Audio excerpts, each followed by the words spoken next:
mundo animadíssimo para começar a nossa aula com foco na IBGP. Então nós temos turma única aí para o seu concurso. A nossa turma tem foco em exercícios.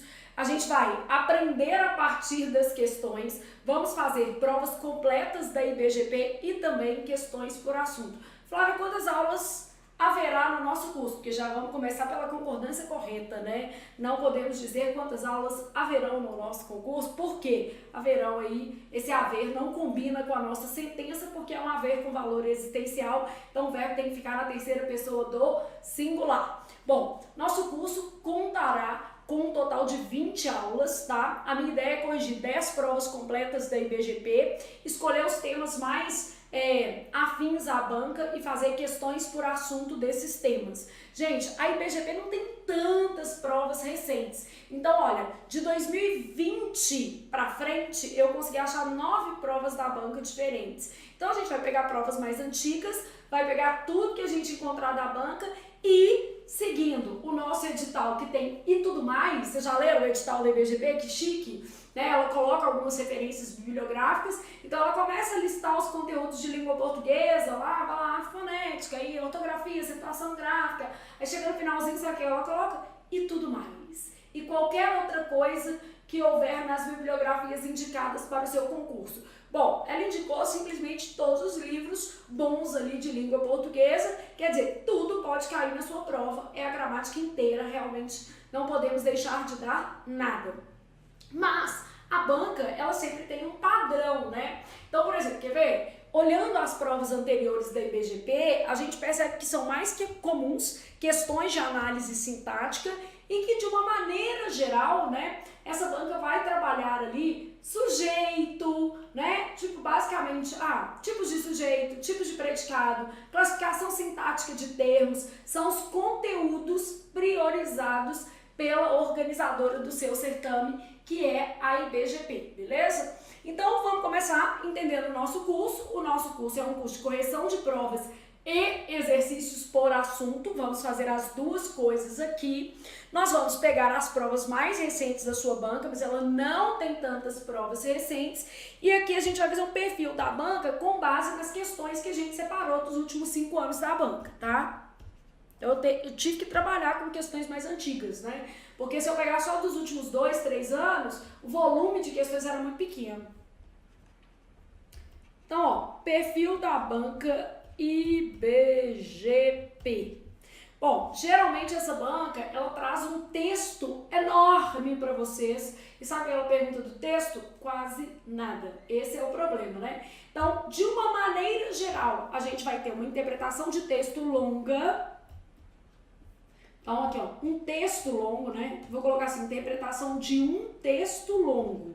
Porque, na verdade, o número de questões é até pequeno, tá? Então, interpretação de um texto longo, como português é peso 2 no seu concurso, né, gente? A gente tem que garantir aí todos os pontinhos necessários para tomar posse no certame. Então, interpretação de um texto longo, geralmente um texto de natureza informativa. Então, a gente tem cerca de 30% das questões de conteúdo textual, ou seja, realmente interpretação de texto. Nesse conteúdo textual, o que a banca prioriza? Tipologia textual, hoje mesmo a gente já vai ver uma questão de tipologia. Além de tipologia, padrões de linguagem, né, o perfil de linguagem do texto. Inferência, né, a inferência simples mesmo do conteúdo do texto, o repertório argumentativo usado dentro da construção do texto, então eu vou falar da estruturação do texto. São questões diretas, normalmente mais simples, então essa banca aqui, gente, não é uma banca que oferece uma dificuldade enorme. Eu sempre falo isso com o aluno, que o certo é o certo, né? Não tô aqui para te falar assim, compre o curso porque a banca é dificílima. Não, existem bancas que são bem mais difíceis. Por exemplo, a FGV, ela vai oferecer um nível de dificuldade muito maior. A questão é que é importante você treinar dentro do repertório da banca, dentro da noção que a banca exige para a sua prova, né? Então, são enunciados mais diretos. Em comparação com outras bancas, eu considero a IBGP uma banca fácil, tá? Como é que eu posso dizer? A prova é tranquila, é fácil, se a gente comparar com outras provas. Então, enunciados mais diretos, a prova é tranquila, ela cobra um conhecimento gramatical explícito e um conhecimento textual explícito também. Então, são conhecimentos... Bom, aí vamos pensar, se a prova é mais fácil, o que acontece, gente? Automaticamente as notas o quê? Sobem. Então, na IBGP, é necessário que o candidato consiga o quê? Gabaritar a prova de português. Então, em regra, quem vai ser nomeado vai conseguir gabaritar português. Totalmente viável nesta banca. Então, totalmente viável no caso da IBGP, gabaritar a prova de português. E essa é a ideia que você tem que ter para o seu concurso. Por quê? Como a prova de português é um pouco mais fácil, gente, normalmente o que a gente vai ter ali é candidato que vai ser nomeado gabaritando a prova de português. Flávia, em relação aos aspectos gramaticais, o que a banca cobra? Então, em relação aos aspectos gramaticais, a banca cobra acentuação gráfica, sempre há questões de acentuação. Fazer um top 10, tá? Quase toda a prova. Segundo conteúdo mais cobrado, dentro de análise sintática, tá? Sujeito. Então, essa aula aqui, ó, tipos de sujeito e tipos de predicado. Hoje a gente já vai até revisar esses dois conteúdos. Então, tipos de sujeito e tipos de predicado. Ela pede análise sintática do período simples e análise sintática do período composto. Só que normalmente, gente, são questões bem tranquilas. Grifa uma oração do texto, né? E pede a classificação daquela oração. Então, geralmente são questões bem tranquilas. Classificação de termos sintáticos. Classificação de orações. Então, classificação de termos sintáticos, classificação de orações, e aí a gente continua pensando no seguinte: vozes verbais, identificação de tempos e modos, pontuação. Então ela foca muito assim em alguns conteúdos, né? Pronome. Há mais questões de classificação, mas a gente vai falar classificação em emprego, né? Pode ser, por exemplo, uma questão de colocação pronominal. Então, pronome, tanto classificação quanto emprego de pronomes, beleza? Ela cobra identificação geral de classes, até essa palavra é preposição, né? E a última coisa que a gente vai colocar, vou chamar de desortografia. E aí cobra palavra mesmo, beleza? Então, acentuação gráfica, tipos de sujeito, tipos de predicado, classificação de termos sintáticos, classificação de orações, vozes verbais, identificação de tempos e modos, pontuação, pronome, tanto classificação quanto emprego. E no caso de classes gramaticais, muito mais comuns, são mais comuns as questões de identificação. Aqui, ó, dentro de morfologia, a gente tem uma ênfase para pronome, identificação de classes e verbo, tá? Mas de uma maneira geral, a prova é bem equilibrada. Por exemplo, nessa prova que a gente vai fazer agora, são 10 questões, tá? Nessa prova caíram 2 de verbo, só pra gente ter uma noção, tá? 2 de verbo, caíram 5 de análise sintática, dessas 5 sendo 2 de sujeito, aqui foram 4. Uma de pronome, para identificar o pronome, tá? Na prova que a gente vai fazer agora. E 3 de texto, sendo que nessas 3 de texto aqui, uma era de tipologia, uma era de linguagem. Então, na prova que a gente vai fazer agora, eu tenho 2 questões de verbo, uma de vozes e outra de identificação de tempos e modos. Eu tenho uma questão de pronome que é para identificar onde há pronome, eu acho que é demonstrativo, relativo, uma coisa assim. Eu tenho 4 questões de análise sintática, sendo uma de predicado, 2 de sujeito, na mesma prova 2 questões de sujeito, uma para a classificação geral de termos, a resposta era uma adjunta adverbial, e 3 questões de interpretação de texto, pensando numa dinâmica da prova. Flávia, então a minha banca prioriza morfologia? Não. A banca prioriza tudo, né? Esse top 10 aqui já é o tudo. Nessa prova que a gente vai fazer também, eu tenho uma questão de acentuação gráfica, tá? Então, assim, só pra gente ter uma noção do que há na prova de maneira geral, beleza? Então, pensando nessa prova, eu tenho ali um mix bem interessante, tanto com a análise sintática, quanto com morfologia, tudo cai. Então, fazendo uma prova, a gente vai entender melhor como a IBGP trabalha. A notícia triste é que sempre haverá um texto muito grande. Então, vamos imaginar que ao longo do nosso curso, a gente vai trabalhar da seguinte maneira. Eu vou fazer provas completas e vou fazer também exercício por assunto. Porque nas listas de exercício por assunto, eu acabo ganhando um pouco de tempo para poder revisar o conteúdo, em vez de ficar lendo um textão que não vai servir quase que para nada. Só que a gente tem que pensar o seguinte, gente, chega lá na prova, às vezes a banca muda de perfil, aí ela traz um textão e umas questões bem complicadas de interpretação de texto, aí fica todo mundo morrendo lá. Então eu sempre falo, treinamento bom, 80% da sua banca, que é a IBGP, e 20% de outras bancas, para poder abrir os seus horizontes, né? E você conseguir, assim, pensar de maneira mais adequada. Flávia, e no nosso caso, o que a gente vai fazer? As 20 aulas do seu curso são da IBGP. A gente vai trabalhar questões da sua banca.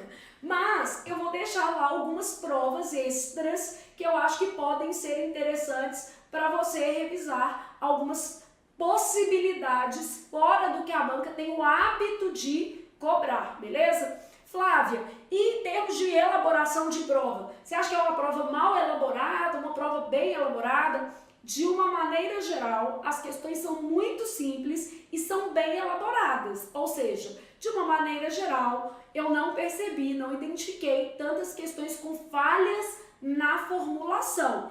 Mas uma questão ou outra, logicamente, apresenta problema. Isso é natural, todas as bancas, né, vão ter ali pontos de falha. Mas assim, no geral, fazendo 300 questões da sua banca, identifiquei pouquíssimas questões com falha de elaboração. Então não precisa sofrer com isso, que é uma prova bem tranquila. Bom, então já vamos começar com a nossa prova aí, né?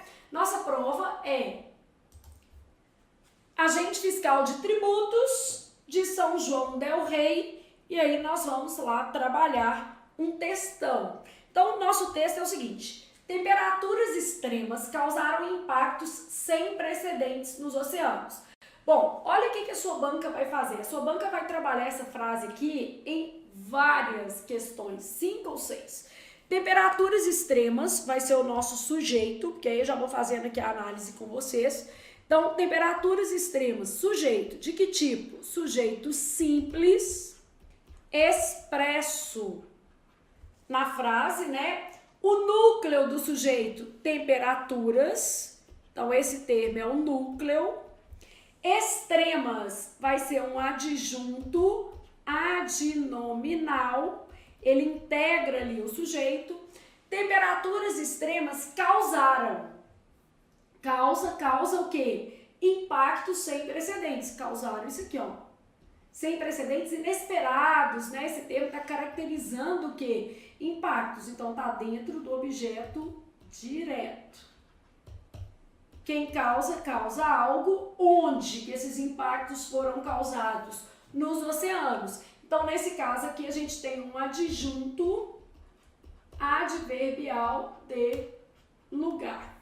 Bom, o tema do meu texto já está identificado. Temperaturas extremas causaram impactos sem precedentes nos oceanos. Só de olhar para isso aqui, eu já consigo ter uma noção, a partir do veículo, a partir do título do texto, que a mensagem, o conteúdo desse texto é informativo. As temperaturas extremas causam, aqui causam está no presente do indicativo, e aqui em cima, ó, causaram está no pretérito perfeito do indicativo. Nós temos uma questão sobre isso na prova. As temperaturas extremas causam impactos sem precedentes nos biomas de água salgada. Mostra relatório internacional. Quando eu falo mostra relatório internacional, isso já evidencia uma natureza informativa desse conteúdo. Então, natureza informativa. E aí eu continuo. Se o relatório sobre mudanças climáticas divulgado em agosto pela Organização das Nações Unidas, ONU, trouxe dados alarmantes sobre as consequências do aquecimento do planeta, um estudo, então, estou falando de um estudo, não menos preocupante, revelou ontem que os oceanos sofrem tantos impactos negativos quanto a atmosfera. Na avaliação dos 120 especialistas de mais de 30 instituições europeias que elaboraram o Copernicus Oceano Study, os impactos verificados nas águas salgadas, que cobrem 3/3 da superfície da Terra, não encontram precedentes históricos. Então, quer dizer, esses impactos são muito relevantes e não encontram precedentes históricos. O relatório, publicado no jornal e presidido pelo não sei o quê, foi divulgado há pouco mais de 2 meses da Conferência do Clima, a COP26, quando líderes mundiais serão chamados a adotar políticas de enfrentamento e mitigação das mudanças climáticas. Segundo o documento do Oceano Ártico, provocado por uma atmosfera cada vez mais quente, está contribuindo para cerca de 4% de toda a elevação da temperatura global oceânica. Os níveis de degelo ártico registrados nos últimos 2 anos atingiram patamares recordes, enquanto por décadas, entre 1979 e 2020, caíram quase 13%. Os cientistas apontaram que uma redução de quase 90% da espessura média do gelo marinho já foi testemunhada no mar de Barents, uma pequena parte do Ártico, o que levou à diminuição na importação do gelo marinho na bacia polar, fenômeno importante para resfriar a temperatura oceânica. Então, nosso texto, basicamente, está trazendo informações de relatórios, de documentos sobre o problema do aquecimento em ambiente oceânico. No Mar do Norte, no Oceano Atlântico, entre a Noruega e a Dinamarca, a variabilidade extrema de períodos de frio e ondas de calor marinha foi associada a mudanças relatadas nas capturas de linguado, lagosta europeia, robalo, salmonete e caranguejos comestíveis, diz o documento.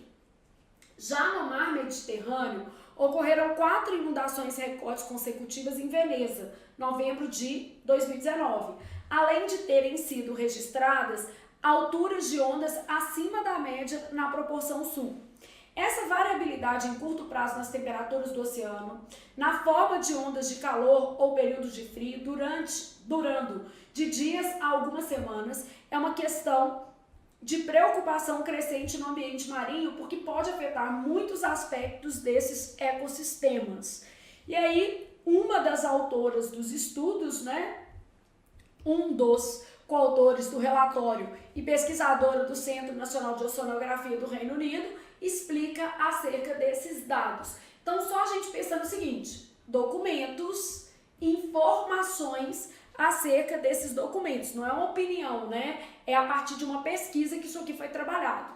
O documento destaca aqui, como as temperaturas extremas no Mar do Norte causaram uma mudança nas capturas de espécies comercialmente importantes de peixes e crustáceos. Aspectos mais amplos, como a migração para águas mais quentes ou mais frias, mudanças na desova e no crescimento, bem como mortalidade e mudanças comportamentais, significam que, em resposta aos extremos de temperatura, os desembarques pesqueiros de algumas espécies aumentam, enquanto de outras são reduzidas. Então, a gente tem ali, uma variação das espécies em função dessas variações de temperatura.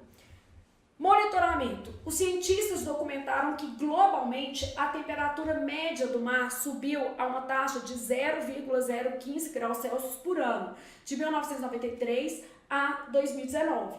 E os níveis de oxigênio, estoque de O2, no Mar Negro, caíram a uma taxa de 0,16 mol por metro quadrado por ano entre 1955 e 2019.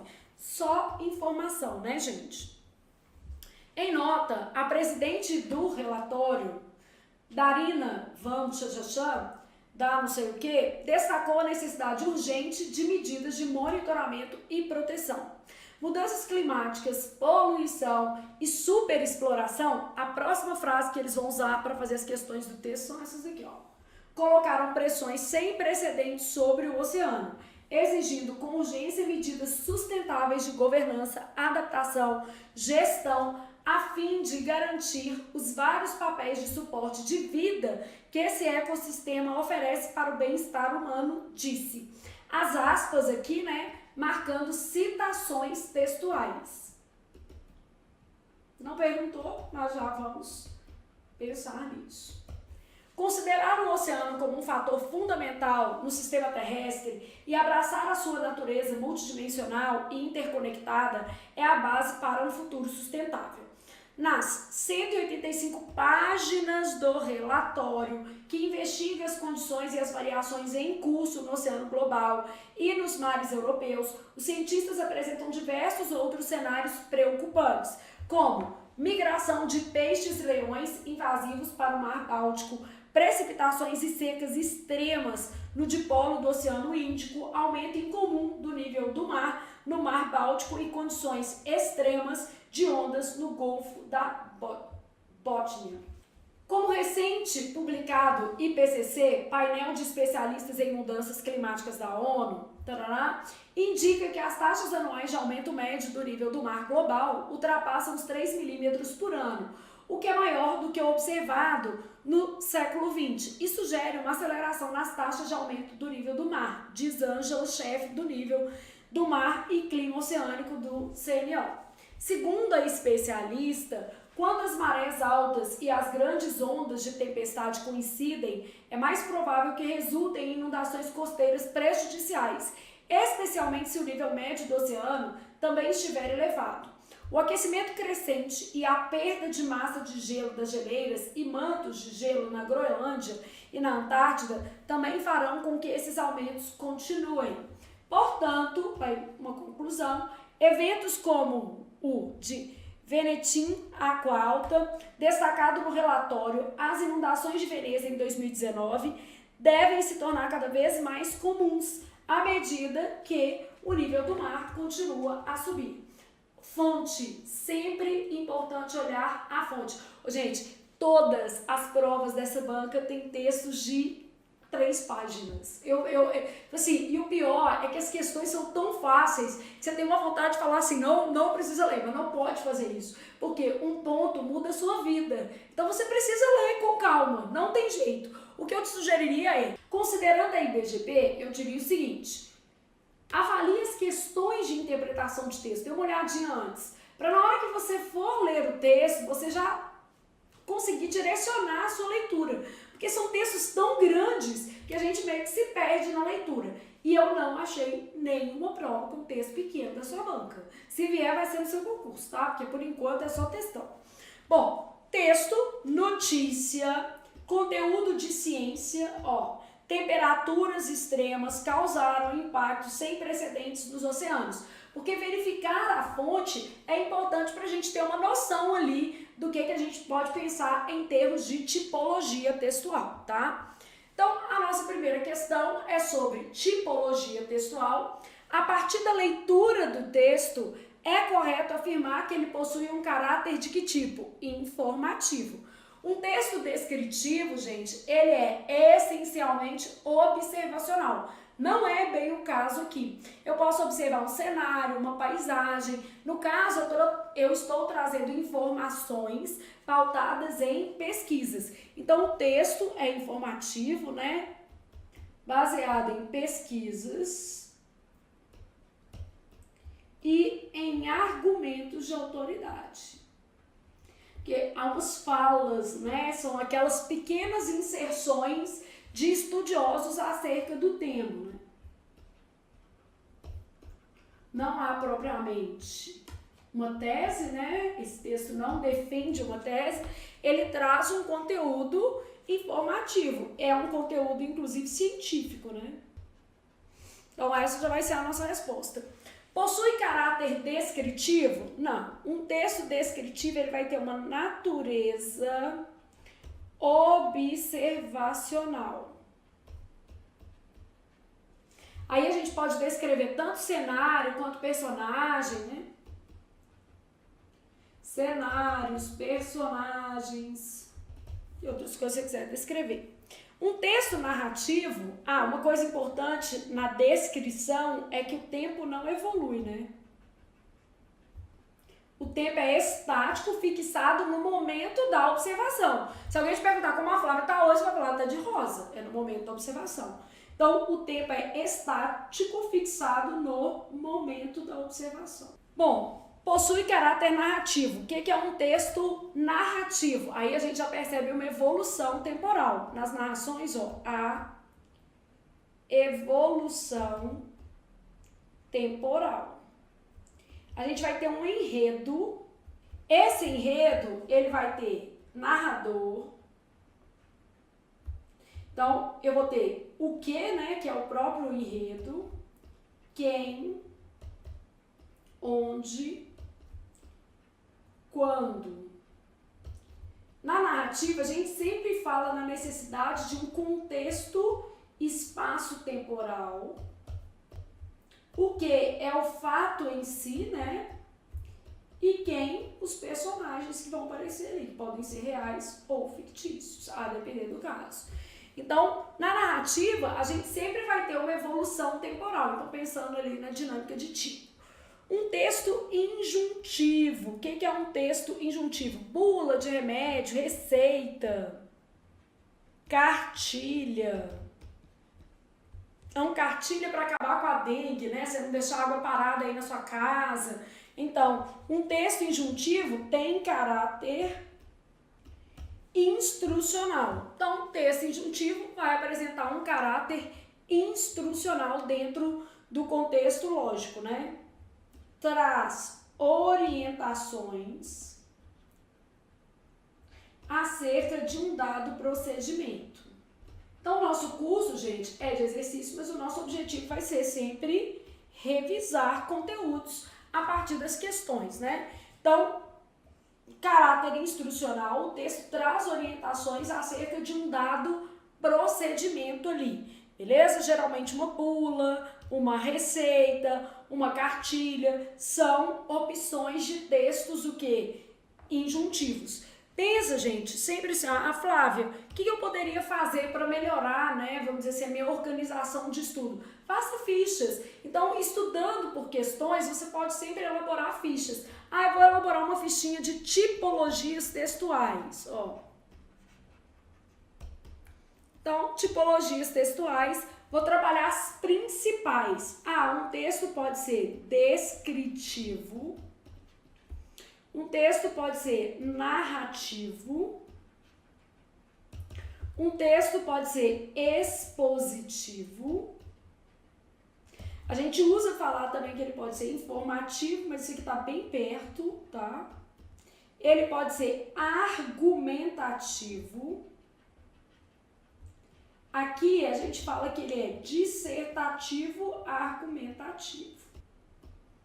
Aqui a gente fala que ele é dissertativo, expositivo. Um texto pode ser injuntivo. São as principais tipologias, principalmente considerando sua banca, que é a IBGP, tá? Porque a gente faz, às vezes, um esquema pensando em quais foram as respostas que a banca trouxe ao longo dos últimos 5 anos para as provas. Então, a sua banca trabalhou sempre nessa lógica aqui. Bom, um texto pode ter mais de uma tipologia, a gente avalia aquela que predomina. Então, o texto pode apresentar mais de uma tipologia. Aí, ou eu vou avaliar um fragmento ou avaliar a que predomina dentro do texto. Bom, então, isso aqui eu já tenho uma lógica. O texto descritivo, observacional e estático. O texto narrativo, né? Ele vai ter onde, quando, quem e o que. Esses são os elementos básicos da narrativa e a gente sempre vai notar uma evolução temporal. Depois mais tarde, em seguida, né, fazendo isso aqui. O texto de natureza expositiva está baseado na realidade. O texto de natureza argumentativa, então o texto argumentativo, vou puxar certinho assim, só para a gente fazer um contraponto, ele apresenta defesa de uma tese. Um texto de natureza informativa, gente, ele está baseado mais do que na realidade, ele está baseado numa pesquisa, né? É o tipo de conteúdo. Esse texto aqui, ó, a gente considerou como um texto informativo, até porque aqui nem existe a natureza expositiva. Mas essa setinha que eu coloquei é exatamente porque não existe muita diferença entre um texto expositivo e um texto que informativo, é uma questão de nomenclatura. A banca que a gente está trabalhando, que é a IBGP, ela oscila entre essas duas. Aparece isso e isso. E ainda aparece assim, ó, dissertativo expositivo, dissertativo argumentativo. Então, pensando nesse esqueminha para a IBGP, eu estou usando todos os nomes que eu já vi a sua banca utilizar, tá? Então, um texto informativo, ele também é baseado na realidade. Ele vai trazer pesquisas, né, dados. Então, ele é baseado na realidade. Então, por isso que a gente botou essa setinha aqui, exatamente para mostrar que não existe ali uma diferenciação entre esses dois aqui, ó. É uma questão de nomenclatura. Qual nomenclatura a IBGP usa? As duas. Eu já vi prova que a resposta foi informativa e a resposta foi expositiva em outra prova. Só na mesma não, porque não faz muito sentido a gente estar pensando em texto baseado na realidade. Pautado em o quê? Pesquisas, estudos, conceitos, isso também vale para o expositivo, beleza? Então, a nossa diferenciação mesmo é entre um texto expositivo e um texto que é argumentativo, porque no argumentativo eu defendo uma tese e no expositivo eu apresento um tema sem necessariamente defender uma tese, porque eu estou falando acerca daquele tema, trazendo informações que são verdadeiras sobre aquele tema, tá? Então essa nomenclatura informativa que é um desdobramento de um texto expositivo, por isso que a gente colocou essa setinha. E o texto injuntivo, ele vai ter base instrucional. Pauta-se na orientação. Então, olha o que a gente está fazendo. Eu estou pensando assim, ó, quais as formas de trabalho da IBGP para esse conteúdo? A IBGP trabalha tipologia textual com esses nomes aqui, ó. Ela vai lá e coloca nas alternativas que o texto pode ser descritivo, narrativo, expositivo. Em outra prova ela põe dissertativo, expositivo, porque dissertar é falar sobre, né? Informativo, que vai conversar com o texto expositivo, argumentativo ou dissertativo argumentativo, e texto que injuntivo. Então a sua banca trabalha com esses nomes aqui, e aí por isso que a gente fez o esquema desta forma. Por exemplo, existem outras organizadoras que vão trabalhar com texto preditivo, né? Que vai trabalhar aqui com um texto de previsão. Então eu tenho outras possibilidades, mas depende da organizadora. No caso aqui, a nossa questão trouxe para esse lindo texto que era uma notícia acerca de um conteúdo científico, possui caráter o quê? Informativo, beleza? E a banca, gente, não costuma fazer uma questão que eu diria mal formulada, trazendo informativo e na mesma questão, por exemplo, expositiva. Ela não costuma fazer isso. Beleza? Então, vamos para a nossa próxima questão. Olha o que nós temos. Em relação ao texto lido, é correto afirmar que faz uso predominantemente de dialeto regional. Uai, sou, trem? Claro que não. Então, nada disso, né, gente? O texto não se vale de dialeto regional. Privilegia o uso da norma culta e padrão. É isso.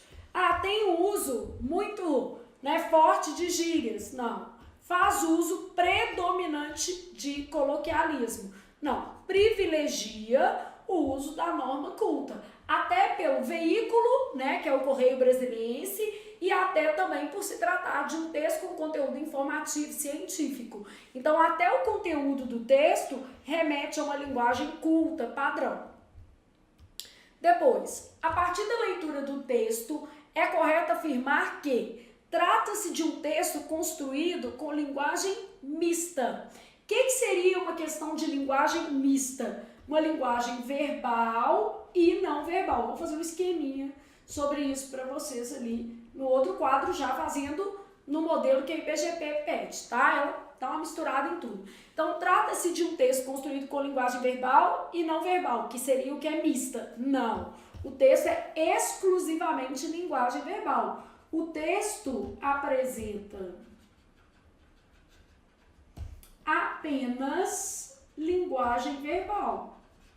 Trata-se de um texto construído com linguagem oral. Não, de maneira alguma, nada a ver, né?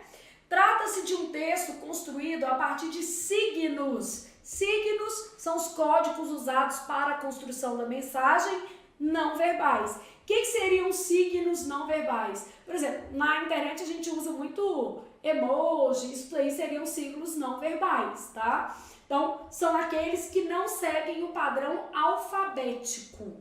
Trata-se de um texto construído a partir de signos verbais, é isso. O que são signos verbais? Padrão alfabético. Bom, aí, aproveitando aqui pra gente já fazer uma ficha, porque a gente já tá revisando todos os conteúdos que a IBGP pode comprar. Comprar não, né? Cobrar.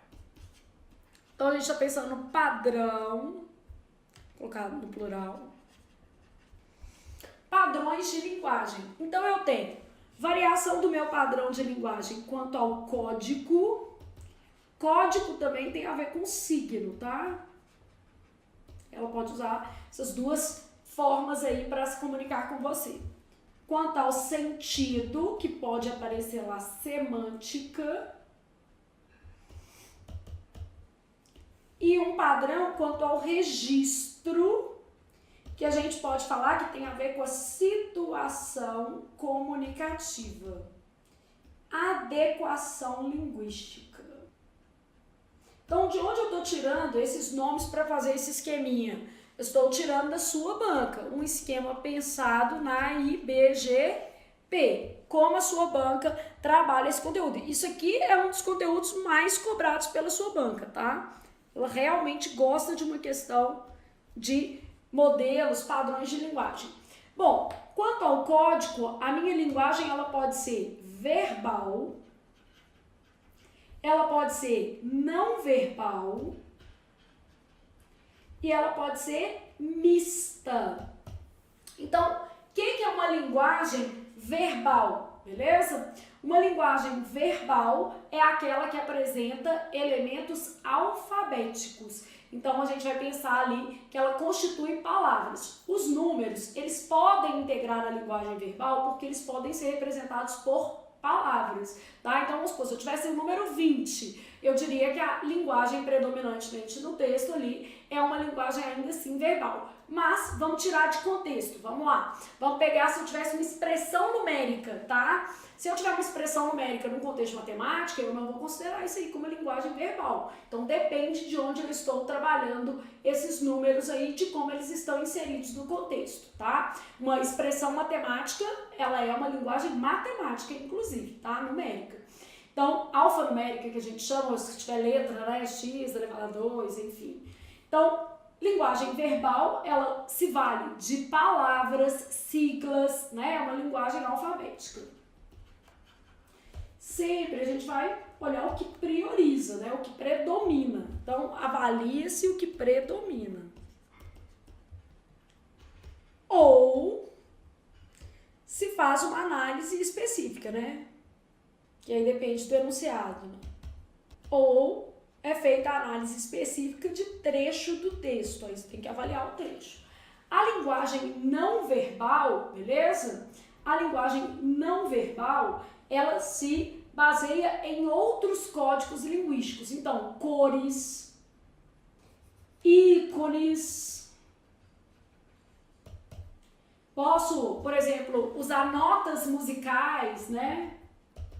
Então, está pautada em símbolos, cores, imagens, ícones, notas musicais, ou seja, elementos não alfabéticos.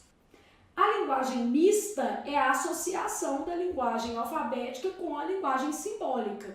Então, trata-se do uso simultâneo de linguagem verbal e não verbal na construção da mensagem. Então, uso simultâneo aí das duas linguagens, beleza? Bom, aí no caso da questão semântica, a gente está avaliando duas coisas. Sentido denotativo, que é a denotação, e a conotação. Então, quando eu penso em sentido, conotação e denotação. Uma linguagem denotativa se vale do sentido de o quê? Dicionário, beleza? Então, sentido real, literal do dicionário. E uma linguagem conotativa, sentido que? Figurado, né? Então, sentido criado. Então, D de denotação, você pode pensar assim, ó, D de denotação, vou pensar D de dicionário. C de conotativa, eu vou pensar em criativa, no sentido criado, beleza? É o sentido que você atribuiu ao termo. Então, a semântica é a parte da palavra, né, vamos dizer assim, responsável pelo sentido, né? Dentro dos estudos, a gente trabalha código, sentido e ainda o registro. O que seria o registro, gente? A situação comunicativa. Por exemplo, eu estou em sala de aula, eu vou me valer de uma linguagem mais ou menos formal. Obviamente, não vou ficar na formalidade o tempo inteiro, mas a linguagem predominante da nossa aula vai ser uma linguagem formal, assim como a do texto que nós lemos. A linguagem era predominantemente formal. Então, o registro, ele vai levar em consideração a situação comunicativa e a adequação linguística. E aí a gente vai ter o seguinte, uma linguagem formal ou uma linguagem informal. Formal, que é baseada na norma culta, né? E uma linguagem mais informal. E essa linguagem ela vai ter traços de oralidade. E ela pode, em alguma medida, transgredir a norma culta. Então, nesse caso, há a possibilidade de a gente ter pequenos desvios gramaticais, beleza? Então, quando a gente pensa em padrão de linguagem, eu posso ter uma linguagem pautada no código, uma linguagem pautada no sentido e uma linguagem pautada no registro. Na nossa questão, a partir da leitura do texto, era correto afirmar que se trata de uma linguagem mista? Não, porque o texto apresenta apenas linguagem o quê? Verbal. Então, quando a gente vai olhar esse texto como um todo, ele traz linguagem verbal. Ô Flávio, mas apareceu esse número. Não, para exposição de data, século, isso aqui é considerado linguagem verbal. A não ser, como eu te disse, que fosse uma expressão matemática, que aí é outra coisa, a gente vai ter outro tipo de símbolo, tá? Então, o fato de haver números aqui, indicando especialmente quantidades, datas, nesse caso aí, a gente não tem um comprometimento da linguagem verbal, tá? Então, pensou nisso aqui tudo, aí foi lá fazer a sua questãozinha e dentro da sua questão, linguagem oral não tem, signos não verbais não, né? E trata-se de um texto construído a partir de signos o quê? Verbais. É um texto construído a partir de padrão o quê? Alfabético, ele se baseia em palavras. Então, bora lá. Nosso esqueminha, temperaturas extremas causaram impactos sem precedentes nos oceanos. A partir do título do texto, é correto afirmar que as ações que serão abordadas encontram-se no tempo verbal. Bom, avaliei o texto, né? As ações que serão abordadas no texto, ó. Temperaturas extremas causaram impactos sem precedentes nos oceanos. Ele está falando de alguma coisa que já aconteceu. Olha, vamos pensar no gênero textual aqui, ó. Como é um gênero textual? O gênero é notícia. A notícia, ela sempre retrata algo que já aconteceu. Então, ela está baseada em algo que já aconteceu. Então, temperaturas extremas causaram impactos sem precedentes nos oceanos. Pensei aqui, é um pretérito perfeito do indicativo, mas o que ele está me perguntando, na verdade, é o seguinte: a partir do título, que é esse, tá? É correto afirmar que as ações que você... Aqui na prova o título não veio transcrito nas questões não, tá? Eu aqui transcrevi para facilitar a vida. Então, a partir do título do texto, é correto afirmar que as ações serão abordadas dentro do texto se encontram em qual tempo? No futuro do pretérito? Não, porque o futuro do pretérito sugere hipótese, né? Eu poderia estudar mais se quisesse de fato passar. Futuro do presente é uma ação que ainda não aconteceu. Ação tomada como certa no futuro. Então, ação tomada como certa no futuro. Pretérito perfeito do indicativo. Pretérito perfeito do indicativo vai ser a nossa resposta. Uma notícia, né, gente, está pautada em algo que já aconteceu. Então, as notícias, pensando aqui no gênero textual, normalmente elas são constituídas a partir do pretérito perfeito do indicativo, porque indicam uma ação totalmente concluída no passado. E o presente é uma coisa que está em processo, que está acontecendo, né? Então, não faz sentido aí para uma notícia. Logo, considerando o gênero textual, o pretérito perfeito é o nosso, né, tempo verbal aí para constituir uma notícia. Tati falando aí que eu passei no MP, passei, Tati, esse concurso aí, eu tirei um, mas acabei passando outro. Tá bom, tá ótimo, né? Não sei se eu vou ser chamado, porque no Ministério Público de Minas Gerais, uma vaga para redator revisou e eu estou em 5º lugar. Então, não sei se vou ser chamado, mas enfim, né? Passei. E é bom, a gente fica com uma sensação boa, né? Agradável. De vez em quando tem que tentar os concursinhos, né, gente? Bom, eu tenho lá o seguinte: o termo nos oceanos, presente no título do texto, é corretamente classificado sintaticamente como? Então, a gente está pensando aqui numa classificação em termos sintáticos. A gente já fez a análise dessa frase. Esse termo aqui, ó, nos oceanos, adjunto adverbial de lugar. Então, quando a gente pensa aqui, a IBGP é uma banca simples, né? Por exemplo, se a gente comparar com a prova, por exemplo, do MP mesmo, que foi uma prova bem complicada, a prova do MP foi no Instituto Consulplan, ou com a FUMAR, que fez as provas assembleias que estavam catastróficas, são provas bem diferentes. A prova aqui da IBGP é uma prova bem justa. Um aluno que estudou, né, adequadamente para esse concurso aqui, ele não vai ter dificuldade em gabaritar na prova de português. Tem que estudar, lógico, sem estudar não tem jeito não. Então, isso aqui. Vou aproveitar a questão para te dar um exemplo de complemento nominal e colocando alguns conceitos para vocês. Então, o complemento nominal, a primeira coisa que eu sei é que ele é sempre preposicionado. Eu sei que ele completa substantivos abstratos, adjetivos e advérbios. Então, eu sei isso aqui. O complemento nominal, o que mais cai para diferenciar um do outro aqui, né, é em relação ao substantivo abstrato, porque tanto o complemento nominal quanto o adjunto adnominal podem se referir a substantivos o quê? Abstratos. Então, o adjunto adnominal, ele tem natureza ativa com substantivo abstrato. Vou te explicar isso aqui, o que é isso. Já o complemento nominal tem natureza passiva com substantivo abstrato. Bom, vamos lá exemplificar isso aqui porque a gente está estudando com afinco. Então, eu falo lá, por exemplo, assim, ó, ela tinha medo do futuro. Só se a gente não construir o próprio futuro. Se construir, não precisa ter medo, não. Quem tem medo o quê? De. Então, medo, substantivo abstrato. Do futuro, complemento nominal. O futuro é temido. Era favorável à medida. Quem é favorável a alguma coisa. Favorável é um adjetivo. Então, a medida, complemento nominal. Estava perto de tomar posse. Isso é para vocês e para mim também. Então, estava perto de tomar posse. Quem está perto de.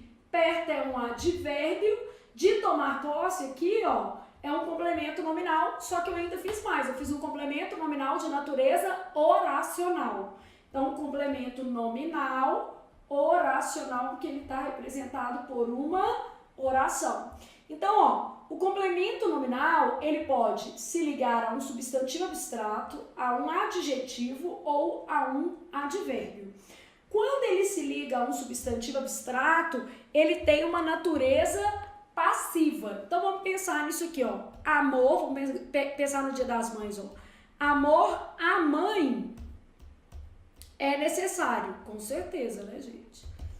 Então, quando eu falo amor à mãe, a mãe está amando ou está sendo amada? Amor à mãe, a mãe está sendo amada. Portanto, esse termo é o quê? Paciente. P de paciente, P de plemento nominal. Melhor que dá para fazer, né? Bom, quando eu penso numa adjunta de nominal, eu vou ter, por exemplo, assim, ó, amor de mãe é necessário. Então, se eu falo amor de mãe é necessário, a mãe está amando ou está sendo amada? Agora a mãe está amando. Amor de mãe é necessário. A mãe está amando. Nesse caso aqui, o termo é agente, a de agente, a de adjunto, a de nominal. Beleza?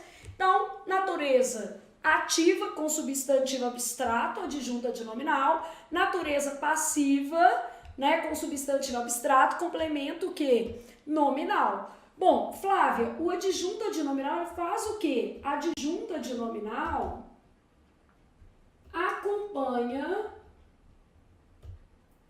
substantivos concretos ou abstratos. Então, a adjunta de nominal acompanha substantivos concretos ou abstratos. O adjunto adverbial, o que ele faz, gente? Exprime circunstância. Então, circunstância, tempo, modo, lugar, né? Então, o adjunto adverbial vai exprimir circunstância, causa, finalidade, concessão. Então, tem várias possibilidades aqui. E às vezes a gente vai deixar assim, ele exprime uma circunstância em sentido mais geral também. Nem sempre é possível subcategorizar, tá? Isso não é um problema. Quando eu falo em complemento verbal, eu estou pensando em duas categorias. O objeto direto, que é um complemento que não exige preposição, apesar de poder aparecer.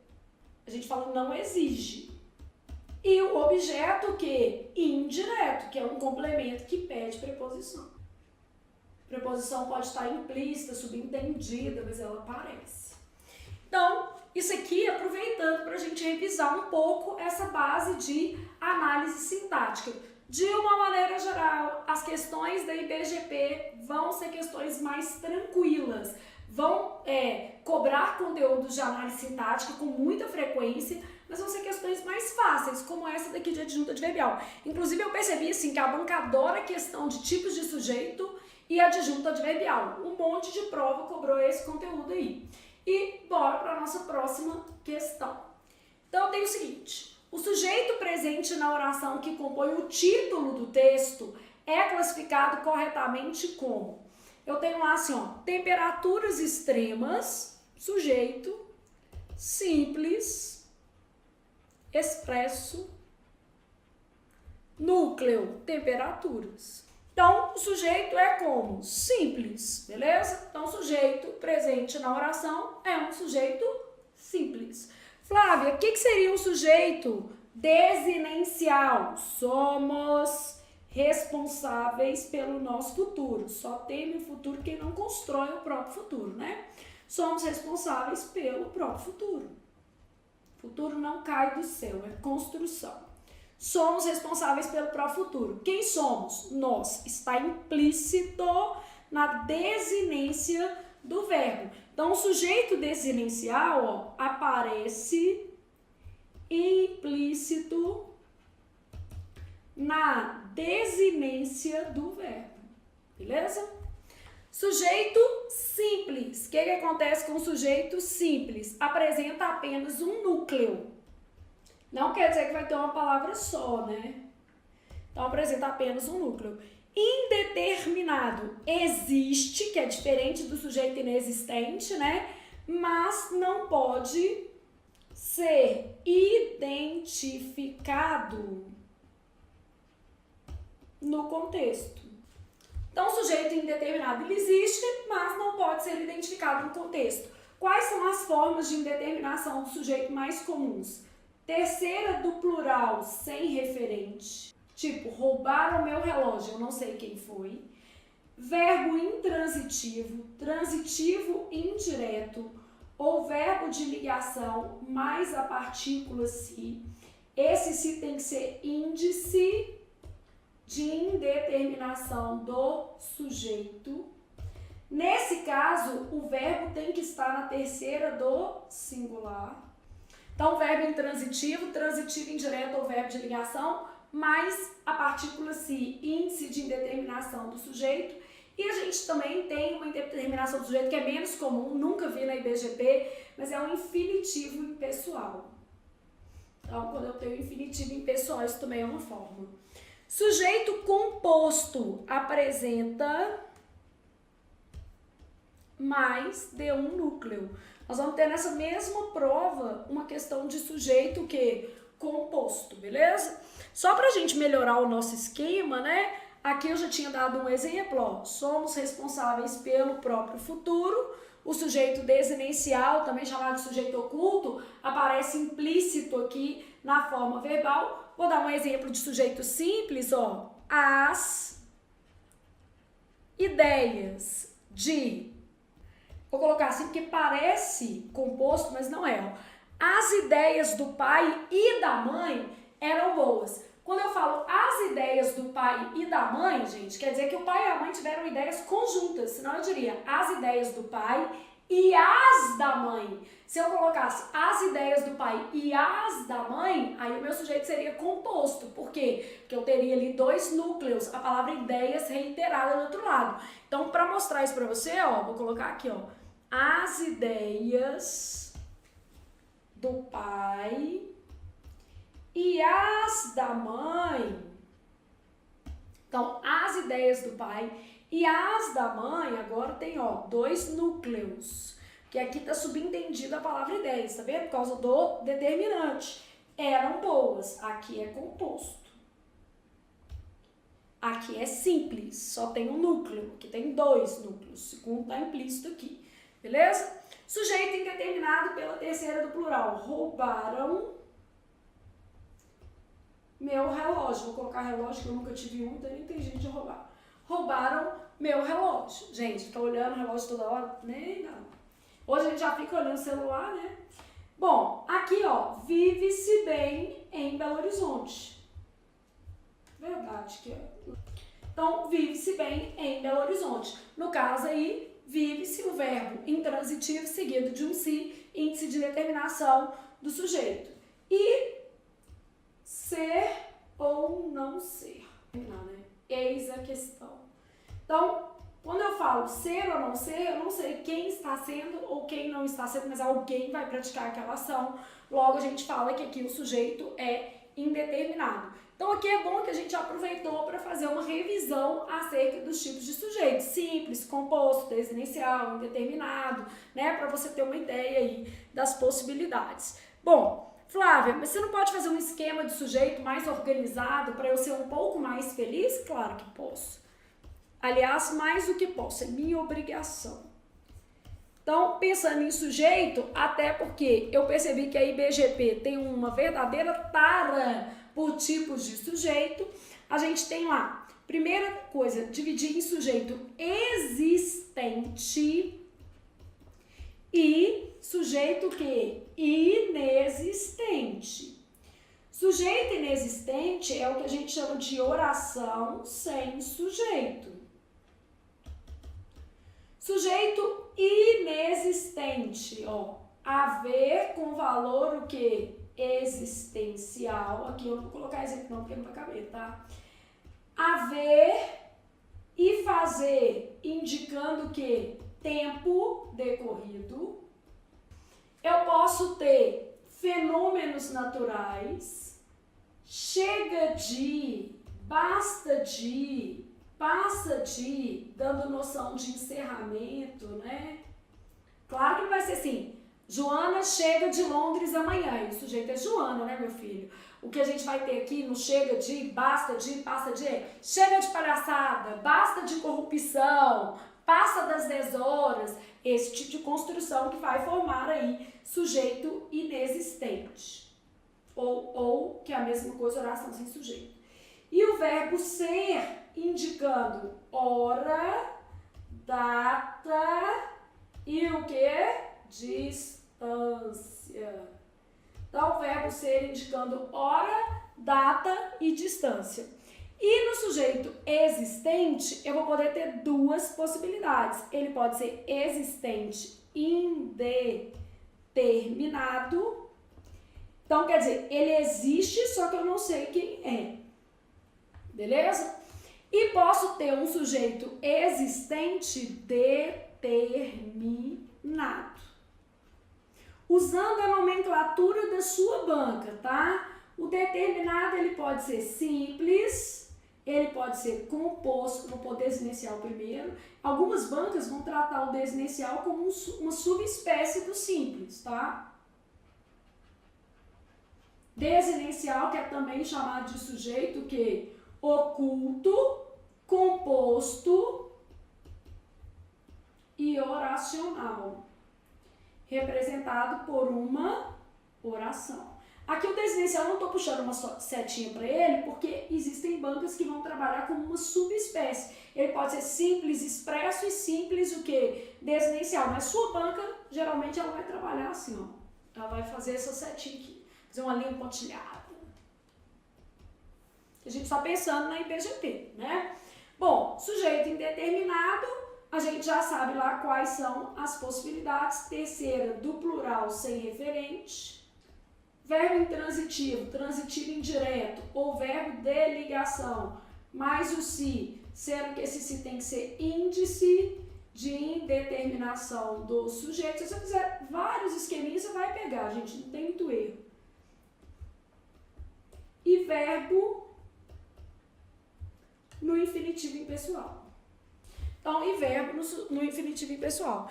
Então, você já sabe que o sujeito pode ser inexistente ou existente.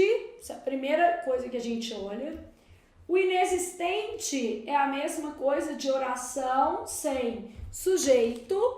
Aí o meu sujeito, ele pode ser determinado, simples, que vai ter apenas o quê? Um núcleo. Desinencial, que vai estar implícito no verbo. Composto, mais de um núcleo. Oracional, formado por uma oração. Quer dizer que ele vai ter verbo, né? Então, o sujeito oracional, ele apresenta indeterminado, terceiro do plural sem referente. Aqui tem que ser terceiro do singular, nesses casos aqui, ó. Aqui também, esses todos aqui ficam na terceira do singular. Não varia, né? O verbo ser é o único que concorda com o numeral. Então, o verbo ser é o único que concorda com o numeral. Aí, um esqueminha de sujeito, depois se você quiser melhorar esse esquema, você pode colocar exemplo, mas a gente já sabe que a IBGP, ó, adora isso aqui. Então, você faz um coração, porque a sua banca ama. E a gente vai sempre trabalhando, ó. Numa prova, com 10 questões, 2 de sujeito, se eu não parar para fazer uma revisão, eu sou uma pessoa má, né? Então, beleza. Vamos lá. Temperaturas extremas causaram impactos sem precedentes nos oceanos. Em relação ao predicado que compõe a oração presente no título do texto lido, é correto afirmar que... Então, de novo, ela pegou esse título, só tinha um título, né? A pessoa que fez a prova esqueceu que naquele texto de um tamanho enorme havia 1 milhão de possibilidades de frase. Mas, enfim, tudo bem, facilitou a nossa vida.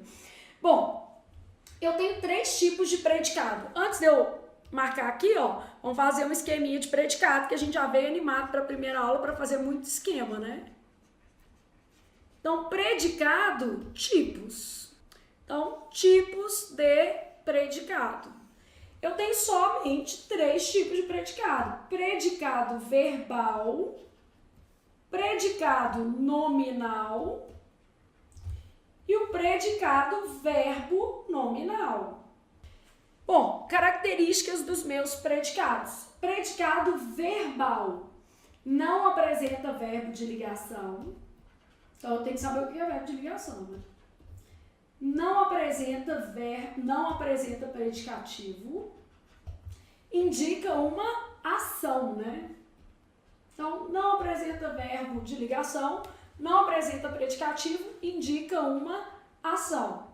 Predicado nominal é o único desses daqui, ó, que tem verbo de ligação.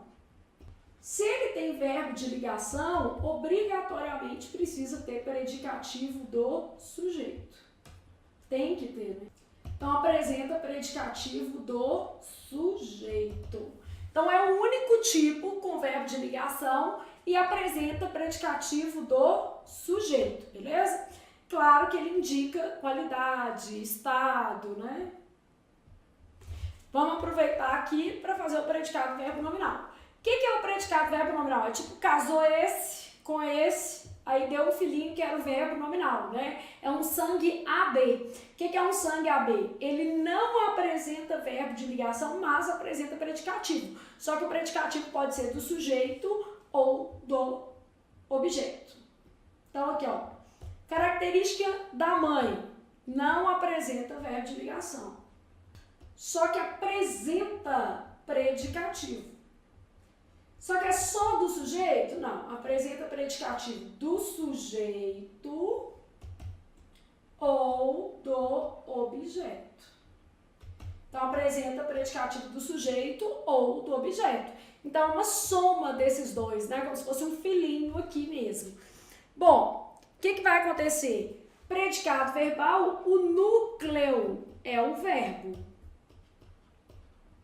Predicado nominal, o núcleo é o predicativo. Predicado verbo nominal, ele vai ter núcleos. 2, um do pai e um da mãe, ó. Núcleos, verbo mais o que? Predicativo.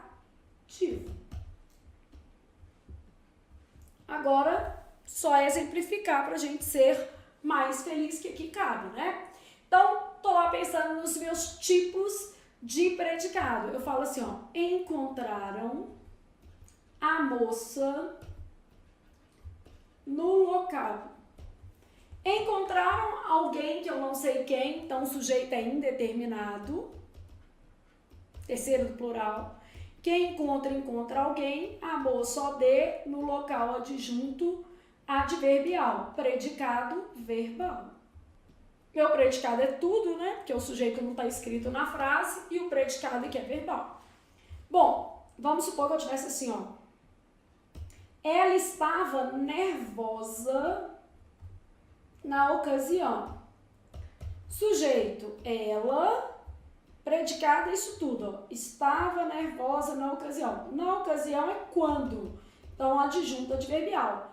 Nervosa é qualidade da moça, varia, né? Então, esse nervosa aqui é um predicativo do sujeito. E estava, meu verbo de ligação. Então, ela estava nervosa na ocasião, meu predicado é nominal, porque ele tem verbo de ligação e apresenta predicativo do sujeito. Agora, encontraram, vou fazer um pai, aqui, ó, encontraram a moça nervosa no local. Quando eu falo encontraram a moça nervosa no local, encontraram sujeito que indeterminado, quem encontra alguém, objeto direto, predicativo do objeto. Encontraram na nervosa. Isso aqui é um adjunto adverbial. Eu consegui, inclusive, separar esses dois termos, que é uma condição para a gente analisar isso aqui, ó. Eu posso fazer encontraram na nervosa na ocasião ou no local. Isso mostrando que esses dois termos são separados, é um objeto e um predicativo do objeto. Beleza? Então, encontraram na nervosa no local, ok? Conseguiram acompanhar aqui? Então, tipos de predicado, meu predicado pode ser verbal, meu predicado pode ser nominal, pode ser verbo nominal. São as três possibilidades aí para a elaboração aqui da questão.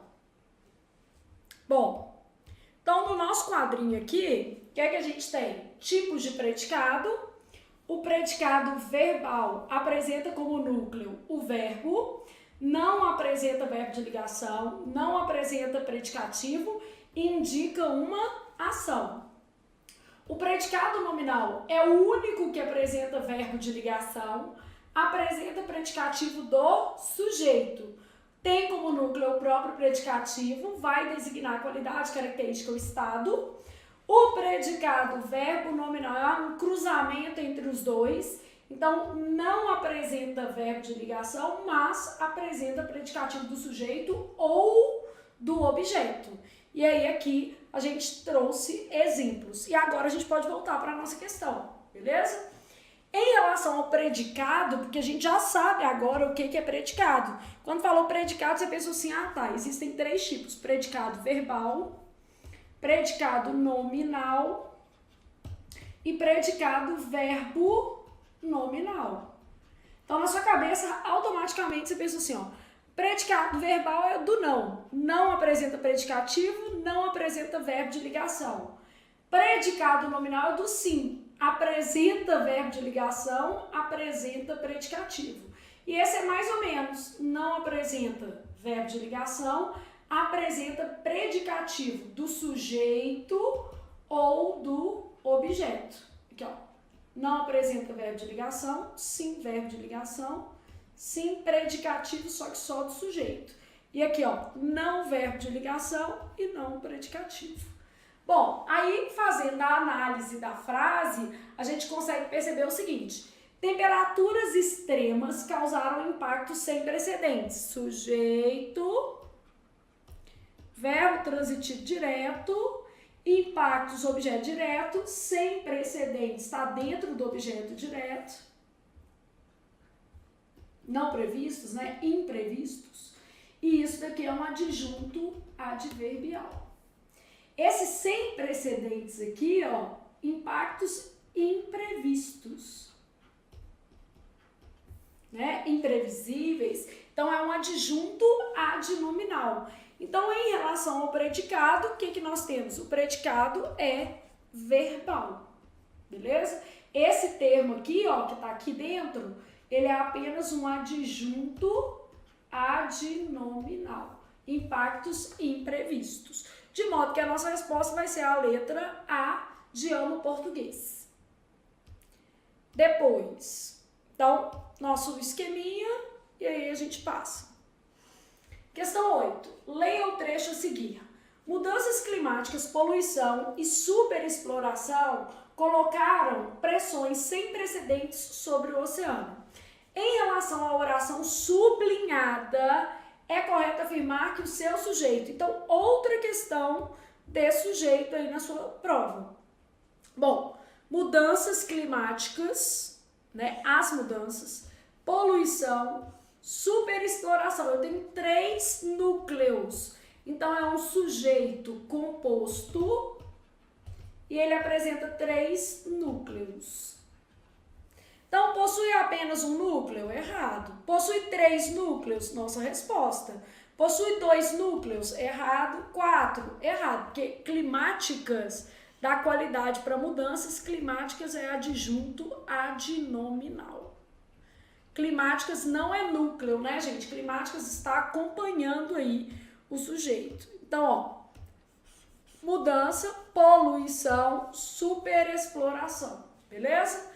Possui 3 núcleos. E aí, vamos à nossa próxima questão, questão 9. Assinale a alternativa em que todos os vocábulos foram acentuados por seguirem a mesma regra de acentuação gráfica da língua portuguesa. Então, que era a mesma regra. Marés, oxítona terminada em E, seguido de S. Média, paroxítona terminada em ditongo que? Crescente. Gente, toda paroxítona terminada em ditongo crescente pode ser chamada de proparoxítona eventual. Cada banca trabalha de um jeito. Por exemplo, a banca que vai fazer o concurso do TJ, que é a MS Concursos, ela normalmente trata essas palavras aqui como proparoxítonas. Só que a sua banca, que é a IBGP, não costuma fazer isso. Então, por exemplo, a gente percebe que pela resposta da questão que ela considerou todas as palavras como paroxítonas. Então, olha como é que o professor sofre, né? O menino acha que é fácil, professor, olha aqui. Eu corrigi na questão ontem da IBGP, falo uma coisa. Aí, ontem mesmo, eu corrigi uma questão da MS Concurso, eu pego a mesma palavra e falo outra coisa. O menino falou assim, a professora ficou doida. Não. É porque essas palavras realmente apresentam aí a possibilidade de oscilação, tanto na divisão quanto na pronúncia. E a depender da banca, o tratamento dessas palavras vai ser diferente. No caso da banca IBGP, a banca trata essas palavras como paroxítonas terminadas em ditongo crescente. No caso da MS Concurso, é mais comum a banca tratar como proparoxítona. E eu tenho que te explicar isso. E como eu sei como que cada uma trata? Porque eu fiz um monte de questão de cada uma das bancas, porque é minha obrigação, você está me pagando para isso, né? Não é nem um favor, é a minha obrigação mesmo. Então, só esclarecendo aqui. Então, essa é uma paroxítona terminada em ditongo crescente. As paroxítonas terminadas em ditongo crescente, elas também são chamadas de proparoxítonas eventuais. A sua banca não tem o hábito de pensar nisso aqui, tá? Não costuma cobrar. Então, a sua banca trata essas palavras dessa forma. Águas, a sua banca vai tratar como uma paroxítona DC. O que é uma paroxítona DC? Terminada em ditongo que? Crescente, tá? Marés, oxítona terminada em S de S. Groenlândia, paroxítona DC. Toda paroxítona DC pode ser chamada de proparoxítona eventual, tá? Antártida, proparoxítona. Média paroxítona DC. Níveis, paroxítona DD.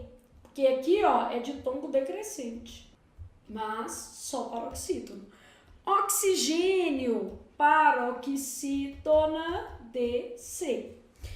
Flávia, e aí? Ó, vamos fazer a outra para você ver. Atlântico, proparoxítona. Mediterrâneo, paroxítona DC. Águas, paroxítona DC. Gente, tem nem dúvida. A resposta é essa, ó. Paroxítona, paroxítona e paroxítona. Ô Flávio, mas os ditongos são diferentes, mas a regra de paroxítona não diferencia, não. A regra de paroxítona fala assim, ó. Paroxítonas, tá? Acentuam-se as paroxítonas terminadas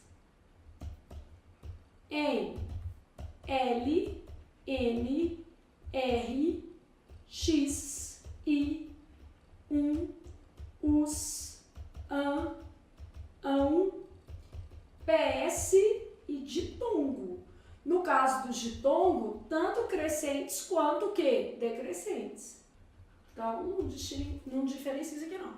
Então, acentuam-se as paroxítonas terminadas em L, N, R, X, I, US, AN, ão, PS e ditongo. Tanto ditongo crescente quanto ditongo o quê? Decrescente. Como nós não estamos fazendo nada, vamos dar exemplo aqui, ó. Amável, hífen, néctar, tórax, júri, álbum, ônus, ímã, órgão, bíceps tatuado de preferência, né? Ditongo, crescente, pode ser Flávia, beleza?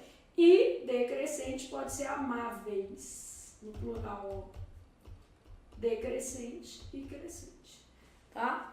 E aí, só mostrando a lógica aqui, tá certo? É uma questão super simples, tá? E muito recorrente na banca. Isso aqui, ó, a IBGP adora cobrar questão de acentuação gráfica. Lembrando que esta prova que nós estamos corrigindo é uma prova de analista, tá? Então, cai, beleza? Só não, aqui, é uma prova que se você não gabaritar, você tá fora da vida, porque é muito gabaritável, tava muito simples. E todas as provas da banca, de uma maneira geral, são simples, gente. Não adianta, porque se a gente for fazer da banca, é assim que ela cobra.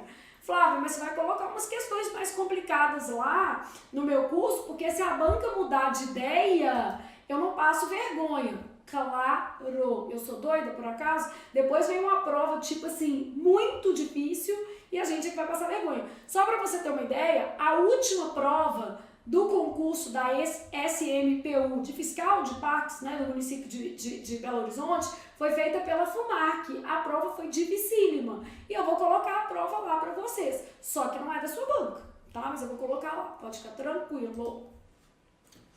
Leia o trecho a seguir. O documento destaca, então aqui eu tenho o verbo destacar, né, o verbo transitivo direto, como as temperaturas extremas no Mar do Norte causaram uma mudança na captura de espécies comercialmente importantes de peixes e crustáceos. A partir do estudo relacionado a vozes verbais, é correto afirmar que o período lido se encontra na voz ativa, né, gente? Voz passiva analítica, eu teria que ter ser ou estar mais o que? Particípio. Então, por exemplo, o documento destaca que as temperaturas extremas do Mar do Norte causaram uma mudança. Uma mudança foi causada, por exemplo, né? Exemplo. Aqui, ó. Vou colocar assim, ó. As temperaturas causaram, então uma mudança foi causada pelas temperaturas. Então, a mudança foi causada pelas temperaturas extremas do Mar do Norte, beleza? Bom, voz passiva sintética, eu vou ter verbo transitivo direto ou transitivo direto e indireto, mais a partícula se. Esse se tem que ser uma partícula o quê? Apassivadora. Então, aqui, ó. Não, uma mudança foi causada? Causou-se uma mudança. Geralmente a gente suprime um agente, né? Causou-se uma mudança, vou colocar, por exemplo, no Mar do Norte. Beleza? Voz reflexiva. O sujeito pratica e ao mesmo tempo sofre a ação verbal. Então, por exemplo, ela se considera uma boa pessoa. Isso é o mais importante, né? Você se considerar uma boa pessoa. Então, ela se considera uma boa pessoa, quer dizer, considera a si mesma. Na voz ativa, o sujeito pratica a ação, que é o que a gente tem aqui, né? O documento destaca as temperaturas causaram. Então, o sujeito pratica a ação. Na voz passiva, o sujeito sofre a ação verbal. Então, gente, nós vamos fazer questão, mas nosso objetivo é, antes de mais nada, revisar a partir das questões, conhecer o estilo da banca, né? Então, a gente já sabe ali mais ou menos como é que vai ser a dinâmica do nosso curso. Vamos fazer sequências por assunto, eu vou intercalando entre provas completas e sequências por assunto, porque é importante, tá? Então, nossa ideia é fazer mais ou menos 10 provas da sua banca, mais recentes, e fazer sequências também de 10 questões, revisando conteúdos específicos. Então, 10 questões de verbo, 10 questões de pronome, ok? Vamos fazer todas as provas recentes. Então, as provas, por exemplo, aplicadas na Prefeitura de Ouro Preto, em Brumadinho, essas eu já até corrigi, só para vocês terem uma ideia, já estão até gravadas, a gente fez em aulas passadas já, Aline. Então, todas essas provas recentes serão feitas no seu curso. Eu peguei de 2023 para trás, de modo que a gente vai fazer ali no nosso curso cerca de 300 questões da IBGP. E vou colocar algumas questões de outras organizadoras, como, por exemplo, a última prova para o concurso de parques de Belo Horizonte, feita pela FUMAC. Então, é uma prova totalmente diferente do perfil da IBGP, é uma prova num nível acima, mais difícil, né? Mas é válido a gente também trabalhar questões um pouco mais elaboradas. Eu sempre falo que para mais também é importante. Então, vou deixar algumas listas extras, além das nossas aulas, tá? Com um nível um pouco mais elaborado ali, porque eu acho que isso vai ser válido para você que está estudando para o concurso. Por quê? Se a banca entender por bem fazer uma prova mais difícil, nós não ficaremos refém de um resultado ruim, né? Então, nós não ficaremos reféns, para fazer uma concordância certinha, de um resultado ruim, beleza? Então, com isso, nós terminamos a nossa aula de hoje.